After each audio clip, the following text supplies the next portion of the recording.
What do coaches look for in players that they want to sign? I think coaches look for players who are knowledgeable about the game, their soccer IQ, um, and then they also look for if you're coachable or not. If they're, especially when I was in New York, the coach came up to us at the beginning of the season was like, "All right, these are the things that I want from you guys.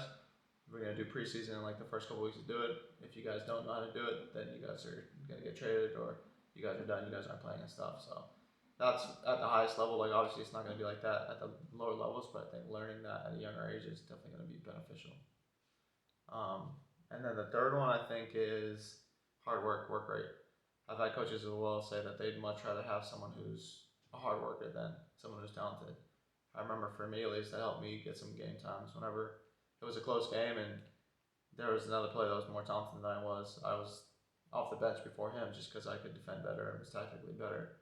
And so I was able to get more game time because of that. What are some things you see players do wrong that are trying to go pro? I think the first thing is just intensity in either the off season trainings or just trainings in general. Whenever you're in the off season and you have a certain intensity that you're training at, that intensity is going to roll over to how you play during the games and even whenever you're training with the MLS teams or whatever team you're trying to play for. So just increase that intensity, like getting players around you that want to train at that level and keeping that consistent work rate.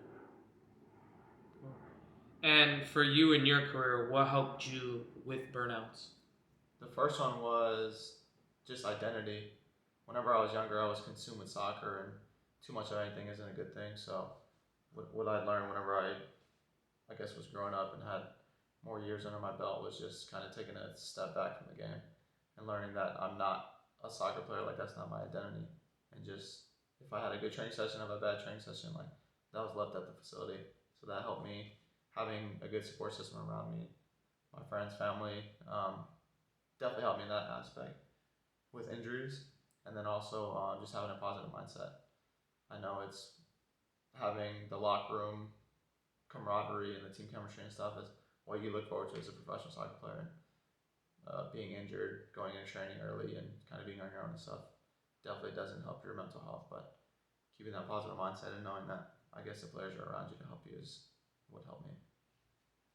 Um, how important is nutrition in your day to day pro life when you were going pro, or if you were going pro? Yeah, I mean it was very important. There's one example that I guess Kaká, a lot of you guys know who he is, but we had a preseason, um, I guess meeting, and he was just like, I don't drink.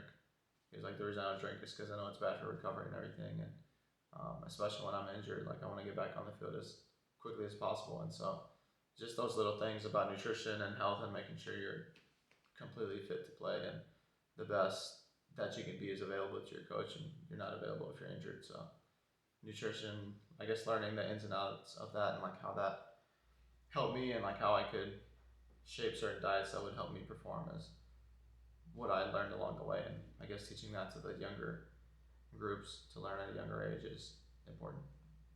And I know you dealt with some injuries in your career. What are some ways you dealt with them?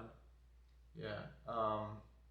Yeah, I dealt with mainly hamstring injuries, which is another thing we can talk about, like strength training stuff and how important it is. But I think another one is just keeping a positive mindset. Like I know injuries. We've talked about injuries, before, because I said keep a positive mindset and all that shit. Or am I tripping? That's under this. No. What did I talk about before about keeping a positive mindset? Damn. All right. Injuries. So, how did you deal with injuries in your career? Yeah. I mean, the first one is just keeping a positive mindset. Injuries for me, they were at terrible times. An example was preseason game in Orlando, the last game of the season. The coach came up to me and was like, "You're going to be my starting left back going into the season." So I was super excited. Like I worked my tail off that off season, and then the last preseason game, second half, I pulled my hamstring and I'm out for 4 weeks. And then so it took me a while to get back in the team. And when I was back in the team, the starting team was playing well, so I couldn't get a look. Um, so keeping a positive mindset, I think, helped me working on other aspects of my game. So becoming better or like more knowledgeable about the formation and what my role is and what my role in it is, and then I guess just having the correct support system as well around you. And then a question I would ask is what did you do? What did your recovery days look like? Yeah, that's another, I guess, misconception that people have is like no off days, but there's definitely a thing called overtraining. So just becoming knowledgeable about what your body can handle and can tolerate, and I mean, when you're at the highest level, you have professionals who are kind of working with you on that aspect. So at a younger age, it's kind of just trial and error, just seeing what you can handle, how much you can handle. But if you are going to take off days, then that could be done with like active recovery or like jogging or stretching or focusing on other things, kind of like non weight bearing things. So going for a swim or something that would be less impactful on your body.